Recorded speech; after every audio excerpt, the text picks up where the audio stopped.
Hello and welcome to Common Sense TV. I'm your host, the Doctor of Common Sense, E.T. Williams.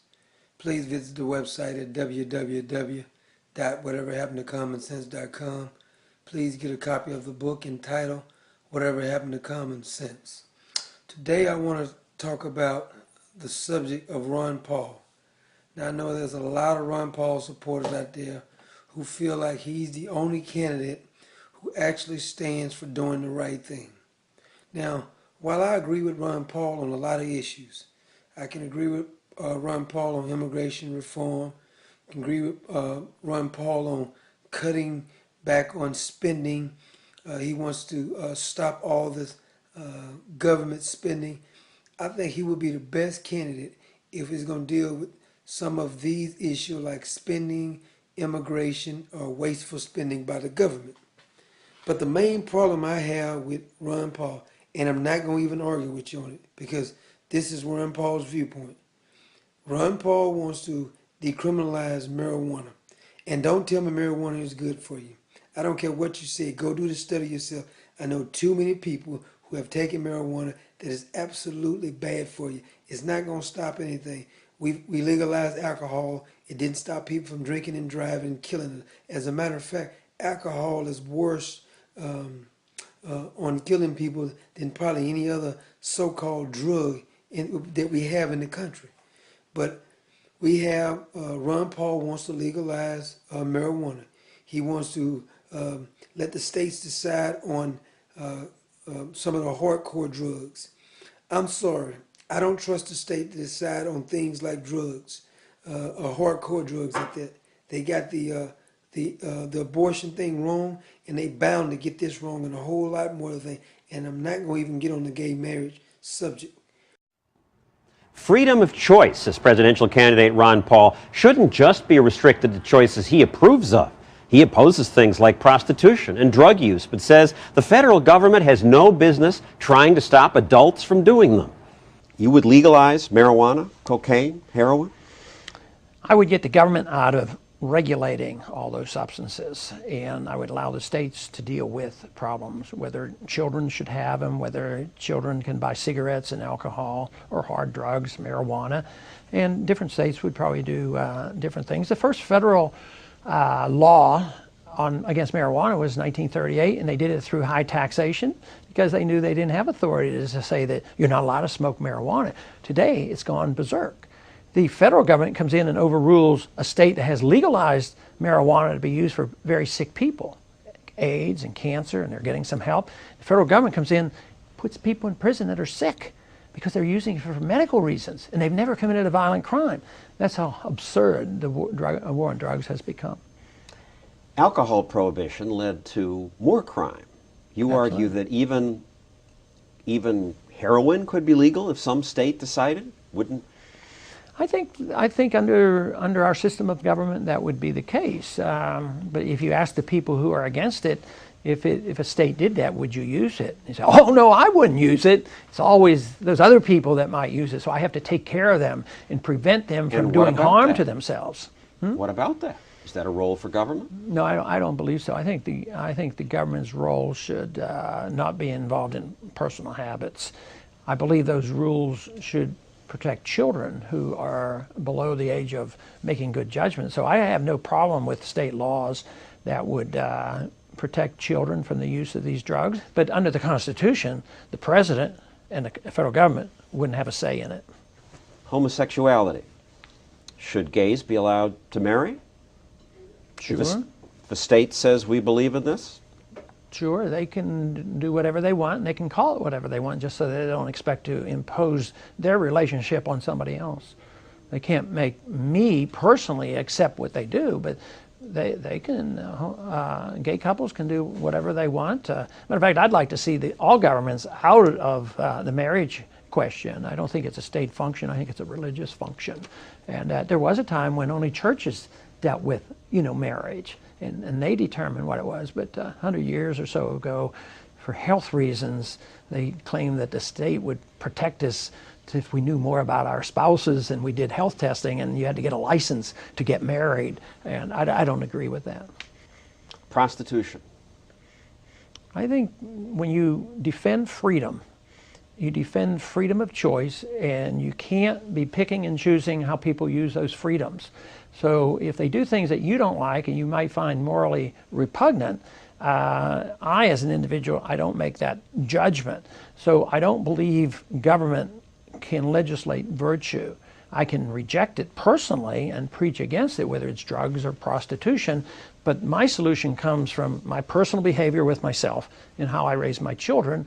But whether it's personal behavior or economic behavior, I want people to have freedom of choice. Adults, you seem to be saying, own their own bodies, and if a woman wants to rent hers out, that's her business. If she wants or he wants to smoke crack. Yeah, I think it's tragic, and matter of fact, I think the war on drugs, which has caused the price of drugs to go up, and we treat them as criminals rather than sick people, we have pushed a lot of people into prostitution. So prostitution is related to the mistakes we've made in the drug war. But I think people make bad choices in religion and philosophy, but we don't regulate their thinking or their religious beliefs that they're not harming other people. That's why I defend this position that individuals should protect themselves. Governments can't protect individuals from themselves. It's just impossible. Otherwise, they become a tyrannical state.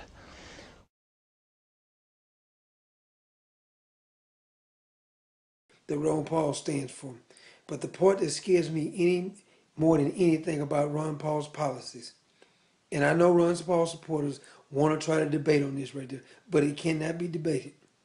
Ron Paul wants to do the Cold War with everybody who may be our enemy. The Cold War is not going to work with Iran. Cold War would not work with Iraq. As a matter of fact, most Muslim terrorists, the Cold War is not going to work with them. They don't care about dying. They proved that by 9/11. Ron Paul think 9/11 was our own fault. That's a joke to me. No, these Muslims are going to attack you regardless if you bother them or not. I don't care if you occupy their land or not. Now, should we pull some of the troops back and not go to war and be camped out in other countries for years and years? Hell yeah, we should pull some back. But if you think strategically by not having anybody in place anywhere around the world when we attack, you're fooling yourself. Not only that right there, it's going to be pretty hard for you to stand around and try to threaten a bunch of terrorists who don't even care about dying. They don't care about losing their lives. So you can go Cold War all you want to. Not only they're going to be flying planes in the building, they still going to attack us. And if Iran ever gets nuclear capability, you can forget about it. They don't care anything about somebody else, about themselves dying in order for them to kill the infidel, which is us. Israel will be destroyed, America will be destroyed, and anybody else that's not Muslim will absolutely be destroyed if they got a hold of nuclear weapons. This is a fact. You cannot negotiate with a terrorist. Israel tried it for years. They found out with Hamas and all these other organizations, they don't give a damn about dying. So Ron Paul's method of trying to go Cold War on Iran and some of these other countries like this will not work. Listen, real good, it will not work for the simple reason they don't care about dying. Now, we can take Ron Paul's policies on running the government, stopping corruption. We can take his policy on wasteful spending and illegal immigration. I would vote for Ron Paul. Be perfectly honest with you, I don't really care for any of the candidates. I know Barack Obama is a liberal. I know Mitt Romney is a liberal.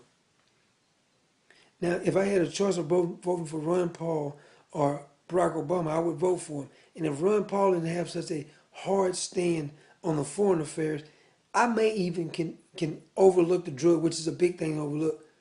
But I could not overlook the foreign policies because I know what the terrorists stand for. And they're not going to back off just because you went with a Cold War.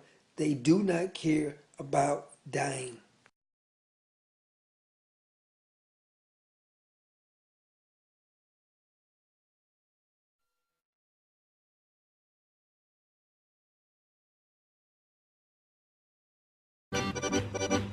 armed with knives, armed with chemical, biological, nuclear weapons. Fanatics, terrorists, September 11th. September 11th, killers, September 11th, terrorists. Terrorists of Al-Qaeda, terrorists, nuclear weapons, terrorists. 9/11, terror, terrorists, evil. September 11th, September 11th. The terrorists, war and danger. September 11th, terrorism, global terrorism, terrorism, terrorists, terrorists, terrorists, terrorists, terrorists, the terror, terrorists, terrorist, terrorism. September 11th, global terrorism, terrorist, terrorism. September 11th, world terrorism, terrorism. September 11th, global terrorism. September the 11th, terror, weapons of mass destruction. September the 11th, terrorists, the evil terrorists, no. Terrorism. The words are hypnotically repeated. Terrorism, terrorist, terrorist threat, and of course, believed to be linked to Al-Qaeda. But it's the so-called war on terrorism that's in our faces practically 24/7 as the inescapable focus of our existence. One day, our grandchildren will look back on this time and ask, how was the war on terror won?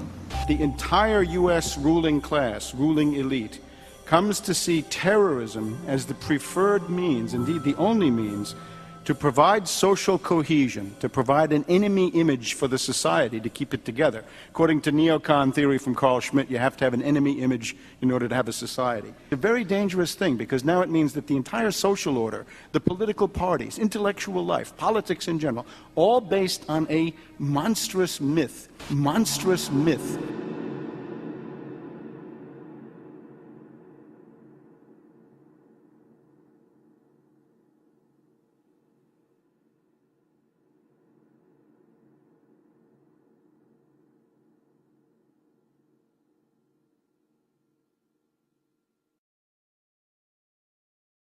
The notion of a U.S. war on terrorism is simply a fraud. There is no war on terrorism. The Anglo-Americans are backing terrorists exactly when and where it suits them, from Chechnya to Cuba to other points around the world. This is a typical British strategy. You've got to know the name of Brigadier General Sir Frank Kitson. He was the British operations officer in Kenya at the time of the Mau Mau. And what Kitson saw, which has been known to commanders for centuries, millennia, if you've got an underground nationalist organization and you want to discredit them, you create your own parallel underground nationalist organization. You send them out. It's got to have the same name. It's got to have a false flag. You send them out, have it commit tremendous atrocities. Those will be blamed on the original relatively benign group, and they'll be discredited, they'll be demonized, and you gain political advantage. He wrote a book about it called Low Intensity Operations. And the technique is called the technique of the counter gang or the pseudo gang. Just as Al-Qaeda, in the broader sense, is a pseudo gang or counter gang created by US and British and Israeli intelligence. It's a counter gang against normal Arab nationalists or anybody with any positive agenda for reform or independence or development anywhere in the Arab world. They can always be labeled Al-Qaeda. The reductio ad absurdum of this is President Chavez of Venezuela, after giving Bush a hard time at various conferences and doing things to undermine the dollar, the neocons are now accusing President Chavez of being a member of Al-Qaeda. So you can see how easy it is to demonize somebody once you've got a good counter gang going. There's an oligarchical consensus in the United States, inspired by the neocons, inspired by Samuel Huntington and the rest of them, which is that without an enemy image, you cannot have an oligarchical society. Ultimately, that's the why, because if you look at this, you say, terrorism, endless war, why, who benefits? Those who benefit are the beneficiaries of the current system, financiers primarily. They feel that without the diversion of a war, they cannot maintain social relations, property relations, in the current form, and this they are determined to do. So they have manufactured, in a complete hysteria, a largely fictitious external enemy. You remember 1984 by George Orwell. Julia at one point says, I don't even think there is a war, it's just a fake to keep people under control. Orwell, I think, had a very good understanding of some of these psychological mechanisms. Julia, do you you think the resistance is real? No. None of it's real.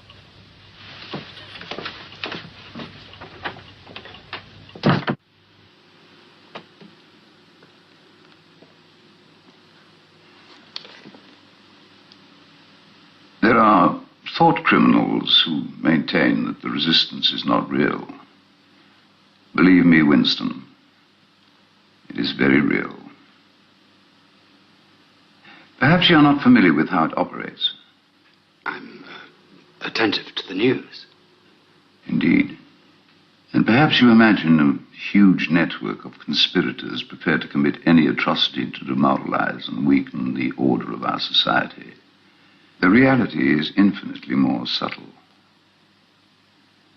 If Goldstein himself fell into the hands of the thought police, he could not give them a list of his agents. Such a list does not exist. They are not an organization in the sense we know. Nothing holds it together but an idea.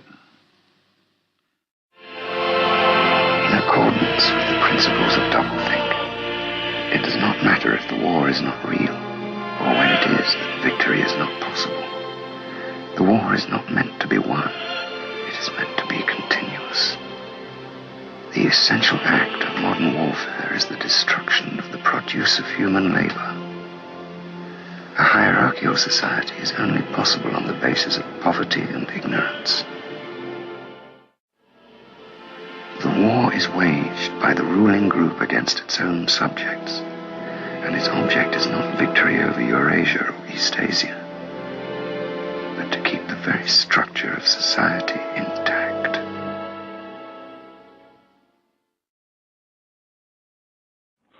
Mr. Speaker, our government intervention in the economy, the private affairs of citizens, and the internal affairs of foreign countries leads to uncertainty and many unintended consequences.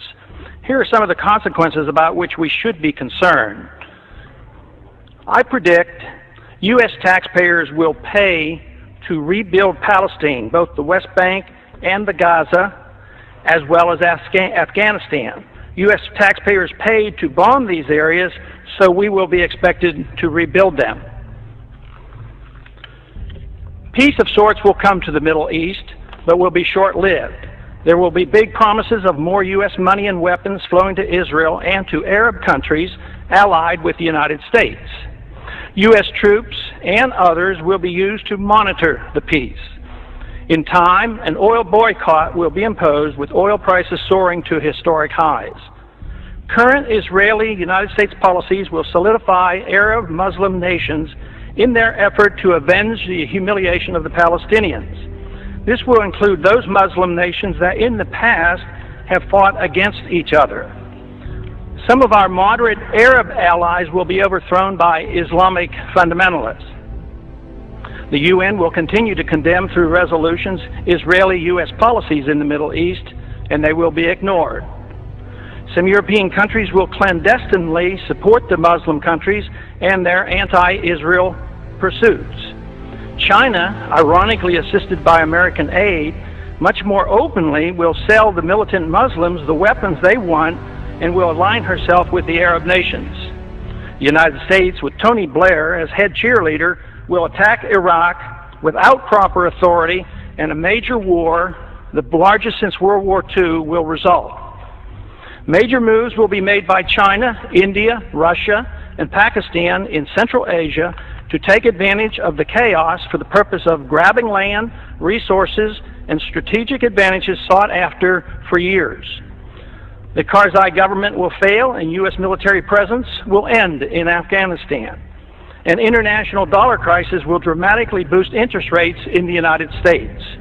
Price inflation with a major economic downturn will decimate U.S. federal government finances and exploding deficits and uncontrolled spending. Federal Reserve policy will continue at an expanding rate with massive credit expansion, which will make the dollar crisis worse. Gold will be seen as an alternative to paper money as it returns to its historic role as money. Erosion of civil liberties here at home will continue as our government responds to political fear in dealing with the terrorist threat by making generous use of the powers obtained with the Patriot Act. Many American military personnel and civilians will be killed in the coming conflict. The leaders of whichever side loses the war will be hauled into and tried before the International Criminal Court for war crimes. The United States will lose the war, but neither will we win. Our military and political leaders will not be tried by the International Criminal Court. The Congress and the President will shift radically toward expanding the size and scope of the federal government. This will satisfy both the liberals and the conservatives. Military and police powers will grow, satisfying the conservatives. The welfare state, both domestic and international, will expand, satisfying the liberals. Both sides will endorse military adventurism overseas. This is the most important of my predictions.